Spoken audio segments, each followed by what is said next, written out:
So here's something that's going on in Indiana. This is kind of interesting. Now, I was just in the Hoosier State. Shout out to everyone who came out to the Indianapolis show. It was good to see everybody. Had a wonderful time. Can't wait to come back. Had a good time in my old college town of Bloomington. And here's something that's happening. Now, this has something to do with vegan food, which I actually had a vegan sausage McMuffin today for breakfast that I made myself. And it was pretty damn good, if I must say so. Some vegan sausage, bagel, vegan cheddar cheese, all melted in the toaster oven. Tasted better than McDonald's, in my opinion. I haven't had McDonald's in years, but from my memory, I dug it. Anyway, so here we go. Some plant-based news for you. And this is shared, by the way, by Elizabeth Alfano, friend of the show, who has a wonderful plant-based talk show on WGN in Chicago and syndicated nationally. She shares this. Indiana secures North America's largest plant-based protein operation in Shelby County. Indiana Governor Eric J. Holcomb joined local officials and executives from Greenleaf Foods. Now, I don't know much about this company, but they are a plant-based food company, and they announced plans to expand in Indiana, investing $310 million to construct a manufacturing facility in Shelby County. The planned facility, which is expected to be North America's largest plant-based protein facility, will create up to 460 new jobs and is slated to become operational in late 2020. In Indiana, we're proud to support a global economy with more than 950 foreign-owned businesses here providing quality career opportunities for our residents. And we're thrilled to welcome Greenleaf Foods to that growing list and to our Indiana family. All right. Greenleaf Food is a subsidiary of Canada-based Maple Leaf Foods.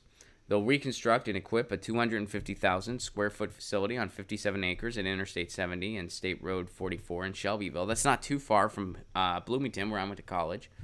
The facility, which state, local, and company officials broke ground on today, will more than double the company's production capacity to meet the surging consumer demand for its portfolio of brands, including Light Life Foods, Field Roast Grain Meat Co., the number 1 and number 2 brands in the refrigerated alternative protein category. I like that. Alt protein.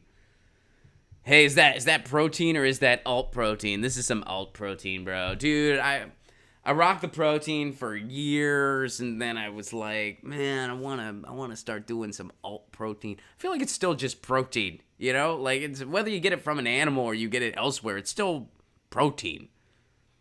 Right? Correct me if I'm wrong. I mean, maybe I am. I don't know, but I feel like it's still just like, why does it have to be like alt? Like when you read, like, I get what they're saying, and I'm just kind of having fun with the article at this point. Like, I know I'm nitpicking, and I'm not like it's just kind of goofy to me. Alternative, like that means like it's like not protein. Like, hey, I'm gonna have some alternative protein. What does that mean? I'm eating candy. That's what that means. That's the alternative. I'm eating junk food. Hey, what are you having? I'm having the alternative to vitamins. What's that? Junk. Like alt pro, but anyway, whatever. All right, I'm having too much fun. All right, so our new facility. All right, so they got plant-based stuff. Yeah, Greenleaf Foods employs 300 associates. All right, we don't need to get all the nitty-gritty numbers. They're gonna bring jobs to the area. That's all we need to know. That's basically what they're saying here. So it seems like I don't know a ton about this company. Hopefully, they are a good company that is not doing some terrible thing I don't know about. But, you know, on the surface, it looks like they're doing a pretty good thing that is pretty good for Indiana. So hopefully that's the case. Hopefully they pay living wages. Hopefully they offer good jobs. And this will be a big boost to Indiana's economy.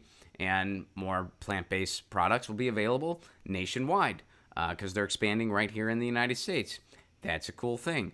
I consume plant-based products myself. I do the best I can. Some of them come in single-use plastics, which isn't great. But, you know, we talk about diet on this show a lot. Some of you guys are vegan. Some of you are not vegan. Some of you are doing keto. Some of you are just kind of doing whatever you can, whatever you got to do. You know, no judgment here one way or the other. We just all do the best we can. And it looks like this is happening in Indiana.